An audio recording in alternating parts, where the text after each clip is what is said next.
BEd प्रथम वर्ष के छात्रों का स्वागत है। लास्ट क्लास में हम लोग पढ़ रहे थे roles and responsibilities of a teacher, एक अध्यापक की भूमिका और उसकी जिम्मेदारियाँ। इस टॉपिक के अंतर्गत हमने दो बिंदुओं पर चर्चा की थी, अध्यापक एक व्यक्ति के रूप में और अध्यापक ज्ञान के संप्रेषणकर्ता के रूप में। अब उसके आगे के बिंदुओं पर हम लोग चर्चा करने जा रहे हैं।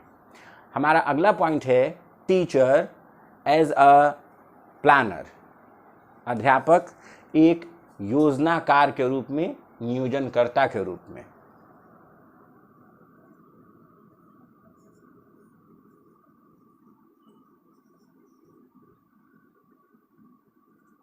As a planner, as a facilitator,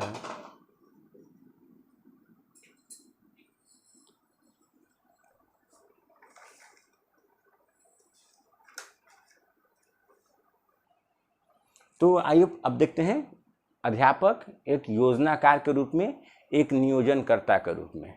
जैसा कि आपको पता है कि एक अध्यापक कक्ष में शिक्षण जब करने जाता है तो वह शिक्षण के उद्देश्यों का निर्माण करता है। तात्पर्य यह है कि एक अध्यापक शिक्षण कार्य से पूर्व अपनी एक योजना तैयार करता है। योजना बनाकर काम करने से उसकी सफलता की संभावना बढ़ जाती है।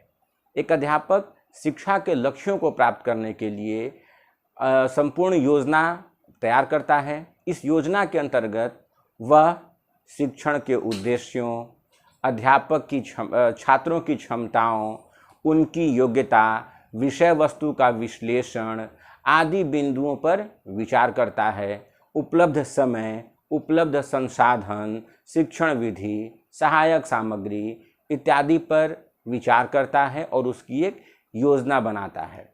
अध्यापक अपनी योजना बनाने समय शिक्षा के उद्देश्यों को, लक्ष्यों को ध्यान में रखता है और अपनी योजना को इस ढंग से तैयार करता है ताकि उसकी सहायता से शिक्षा के लक्ष्यों को प्राप्त किया जा सके। फिर है हमारा एज ए फैसिलिटेटर, एक सहायक के रूप में, एक मददगार के रूप में। अब पहले देखिए फैसिलिटेटर का मतलब क्या है।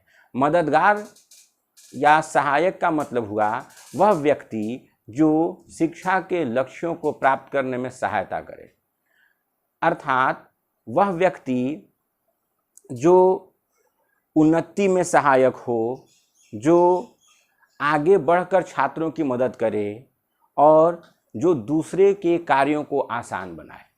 अर्थात कक्ष में एक अध्यापक अपने छात्रों की मदद करता है, आगे बढ़कर उनकी सहायता करता है, उन्हें अधिगम में उनकी मदद करता है, लक्ष्यों तक पहुंचने में उनकी मदद करता है, उनकी सहायता देता है। अतः वह एक मददगार है। अध्यापक एक मददगार के रूप में अपने छात्रों की को प्रमोट करता है, सीखने के में वृद्धि के लिए उन्हें सहायता देता है। वह प्रयास करता है कि छात्र जो हैं वो अधिक से अधिक सीख सकें। फिर वह बच्चों के लिए सहायक अधिगम वातावरण का निर्माण करता है। वह एक ऐसे अधिगम वातावरण का निर्माण करता है जहां छात्र आसानी से सक्रिय होकर अधिगम कर सकें। फिर अगला है हमारा एज अ को क्रिएटर, एक सह रचनाकार के रूप में, सह सृजक के रूप में। NCF 2005 नेशनल करिकुलम 2005 में भी अध्यापक को क्रिएटर, सह सृजनकर्ता कहा गया है। एक को क्रिएटर के रूप में उसको विजुअलाइज किया गया है, देखा गया है। इस भूमिका में अध्यापक जो है वह एक सृजन करता है, एक सृजक है यदि पहली बात, यदि वह विद्यार्थियों को स्वयं प्रश्न करने के लिए प्रेरित करता है। अध्यापक अगर बच्चों को स्वयं प्रश्न करने, अपने ऑब्जर्वेशन पर प्रश्न करने के लिए प्रेरित करता है, तब अध्यापक को क्रिएटर की भूमिका में है। अगर अध्यापक बच्चों को परिस्थिति की व्याख्या करने का अवसर देता है, यदि वह शिक्षार्थियों को अपने तरीके से किसी स्थिति की व्याख्या करने को कहता है, तब वह को क्रिएटर है।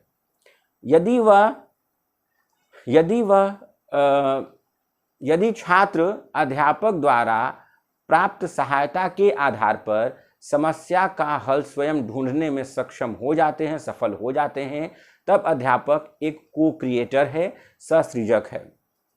उसी तरह अगर अध्यापक बच्चों को समूह में कार्य करने के लिए प्रेरित करता है, यदि वह स्वयं भी समूह का सक्रिय सदस्य बन जाता है, तो वह एक को क्रिएटर है। उसके बाद यदि वह बच्चों को सक्रिय रखता है, उन्हें निरीक्षण करने का अवसर देता है, उन्हें प्रतिक्रिया देने और लगातार चिंतन करने के लिए प्रेरित करता है, तो वह को क्रिएटर है। यदि वह चर्चाओं, वाद विवाद, पूछताछ और प्रयोगों के द्वारा अपने पूर्व ज्ञान का प्रयोग करते हुए शिक्षार्थियों को नए ज्ञान तक पहुंचने में उनकी सहायता करता है, तब वह को क्रिएटर है। कहने का तात्पर्य है कि अध्यापक जो है उसे को क्रिएटर, सहसृजक माना गया है। इसकी भूमिका एक सहसृजक की भी है। अगला है एज अ लीडर। अध्यापक एक नेतृत्वकर्ता के रूप में, एक नेता के रूप में। अब आइए पहले देखते हैं लीडर है कौन। अब लीडर कहेंगे किसको?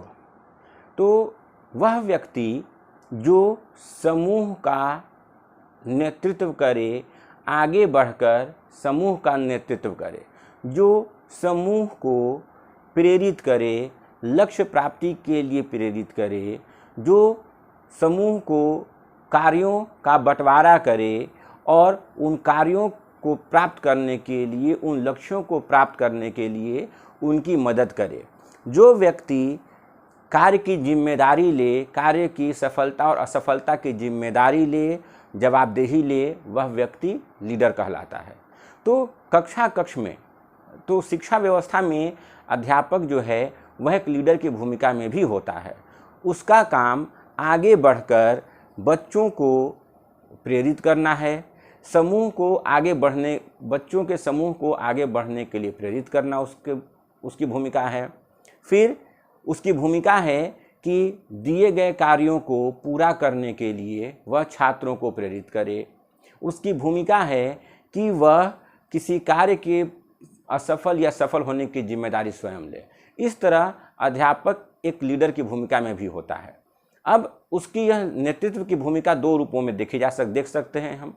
पहला कक्ष में नेतृत्वकर्ता की भूमिका, और दूसरा कक्षा के बाहर अर्थात विद्यालय के संदर्भ में नेतृत्व की भूमिका। कक्ष में अध्यापक की भूमिका एक नेतृत्वकर्ता के रूप में भी होती है, जहां वह छात्रों को प्रेरित करता है लक्ष्यों की प्राप्ति के लिए, समूह में कार्य करने के लिए, और जो कॉमन टारगेट है, जो सामान्य लक्ष्य हैं, उन लक्ष्यों की प्राप्ति के लिए वह संपूर्ण कक्षा के छात्रों को मोटिवेट करता है, उनको आपस में जोड़ता है, उनको एक साथ काम करने के लिए प्रेरित करता है। और कक्ष के बाहर जब वह मैनेजमेंट के साथ मिलकर विद्यालय को सुचारू ढंग से चलाने में उनकी मदद करता है, अपने जो कलीग्स हैं उनके प्रोफेशनल डेवलपमेंट में उनकी सहायता करता है, उनके साथ एक बेहतर रैपो स्थापित करके संस्था के बेहतरी के लिए काम करता है, तब वह एक नेतृत्व करता है। अध्यापक एक लीडर के रूप में है। अगला पॉइंट है हमारा, लिखते हैं, थोड़ा देखिएगा, मिटाते हैं इधर से। अब देखिए, एक प्रबंधक के रूप में अध्यापक की भूमिका। तो प्रबंधक है कौन? प्रबंधक वह व्यक्ति है जो किसी संस्था से जुड़कर, किसी संस्था से में शामिल समस्त व्यक्तियों को, समस्त लोगों को एक साथ लेकर चलता है, परिस्थिति के अनुसार त्वरित निर्णय करता है, उस गतिविधि पर, क्रियाकलाप पर वह नियंत्रण रखता है और उन्हें मोटिवेट करता है ताकि सभी लोग पूरी ऊर्जा के साथ अपने लक्ष्य की प्राप्ति के लिए काम कर सकें। तो एक अध्यापक जो है वह एक मैनेजर की भूमिका में परिस्थिति के अनुरूप निर्णय लेता है, स्थिति पर नियंत्रण रखने का प्रयास करता है और बदलती परिस्थिति के अनुरूप अपने निर्णयों को त्वरित परिवर्तन करने के लिए तैयार रहता है और उस पर वो रिसोर्सफुल होता है। साथ ही साथ एक अध्यापक जो है वह विद्यालय के शैक्षणिक और सामाजिक लक्ष्यों को प्राप्त करने के लिए भी परिस्थिति पर नियंत्रण रखता है, प्रबंधक के साथ मिलकर काम करता है। अगला है काउंसलर, एक परामर्शदाता के रूप में। अब काउंसलिंग का मतलब होता क्या है? तो काउंसलिंग का मतलब होता है सहायता करना, मदद करना, परामर्श देना। तो अध्यापक जो है वह एक काउंसलर की भूमिका में भी काम करता है। जब विद्यार्थियों को कोई समस्या होती है, अर्थात जब विद्यार्थी अपने लक्ष्य तक नहीं पहुंच पाते या लक्ष्य प्राप्ति के मार्ग में उनके सामने कोई समस्या आती है जिसका समाधान वे स्वयं नहीं कर पाते, तब वे अपने अध्यापक के पास जाते हैं या अध्यापक स्वयं इनिशिएट करता है, पहल करके बच्चों की समस्या की पहचान करता है और उनकी मदद करता है। यह समस्या कक्ष से हो सकती है, यह समस्या शिक्षण अधिगम से हो सकती है, यह समस्या उनके विद्यालय जीवन के बाहर घर की हो सकती है, मित्र मंडली की हो सकती है। तो एक अध्यापक सभी परिस्थितियों में छात्रों की समस्याओं को हल करने में उनकी सहायता देता है। इस प्रकार वह एक काउंसलर की भूमिका में है। अब आइए इनोवेटर, एक नवाचारी के रूप में, एक क्रियात्मक शोधकर्ता के रूप में। अब नवाचार का मतलब क्या है? तो नवाचार का मतलब होता है नवीन, नया, अनूठा, पहले से अलग।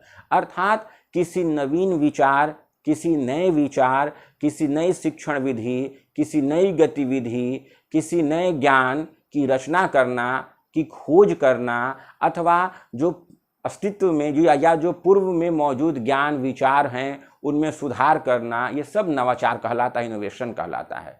तो एक टीचर जो है वह अपने जीवन, अपने अनुभवों के आधार पर शिक्षण अधिगम प्रक्रिया में ज़रूरत के अनुसार बदलाव करता रहता है। वह परिस्थितियों पर प्रयोग करता है, नए नए प्रयोग करता है और समस्याओं का नया नया हल ढूंढता रहता है। इस प्रकार वह एक नवाचारी है, अर्थात वह नए नए विचारों की रचना करता है, नए नए शिक्षण विधियों की खोज करता है, वह नए नए गतिविधियों, नए नए क्रियाकलाप पर विचार करता है या पूर्व में मौजूद विचारों पर सुधार करता है। इस प्रकार नए विचारों और नए सिद्धांतों को बढ़ावा देने का वो प्रयास करता है और वही इनोवेटर है। एक्शन रिसर्चर, क्रियात्मक शोध। तो क्रियात्मक शोध जो है यह रिसर्च का, शोध का एक प्रकार है जिसका संबंध कक्ष की वास्तविक परिस्थिति से होता है। क्रियात्मक शोध एक ऐसा शोध है जो विद्यालय की या कक्ष की समस्याओं के तात्कालिक समाधान के लिए किया जाता है। अतः एक अध्यापक एक एक्शन रिसर्चर के रूप में कक्ष या शिक्षण अधिगम के विभिन्न पहलुओं के से संबंधित समस्याओं का हल ढूंढने का प्रयास करता है और इसके लिए वह व्यवस्थित तरीके से अनुसंधान का कार्य करता है और समस्याओं को हल करता रहता है। और आइए लास्ट हमारा है रिफ्लेक्टिव थिंकर, एक मुक्त चिंतक के रूप में अध्यापक। अब थिंकर, चिंतनशीलता क्या है? तो चिंतनशीलता जो है वह अपने पूर्व अनुभवों से लाभ उठाने की क्षमता है। एक अध्यापक अपने पूर्व अनुभवों के आधार पर लाभ उठाता है, अपने पूर्व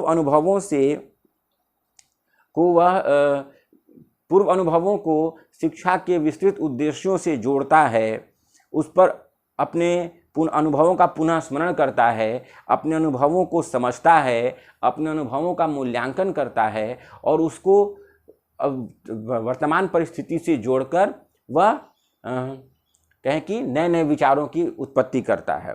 अर्थात एक अध्यापक जो है वह एक चिंतनशील व्यक्ति की भूमिका में भी काम करता है। चिंतनशीलता जो है, रिफ्लेक्टिव थिंकिंग जो है, यह शिक्षण अधिगम प्रक्रिया का एक महत्वपूर्ण अंग है जो शिक्षकों को अपनी कार्य पद्धतियों को समझने, उनका विश्लेषण करने और उनमें सुधार करने में सहायक होता है। इस प्रकार हमने देखा कि एक अध्यापक जो है वो विभिन्न भूमिकाएं निभाता है, वह विभिन्न उसकी जिम्मेदारियां हैं और इस प्रकार वह शिक्षा के लक्ष्यों को प्राप्त करने के लिए एक जिम्मेदार व्यक्ति है, समाज का एक प्रमुख कहें कि सदस्य है, वह सामाजिक परिवर्तन का एक महत्वपूर्ण कारक है और वह हमेशा अपने प्रयास से शिक्षा के लक्ष्यों की प्राप्ति के लिए छात्रों की सहायता करता है, उन्हें मोटिवेट करता है और विद्यालय की बेहतरी के लिए काम करता है।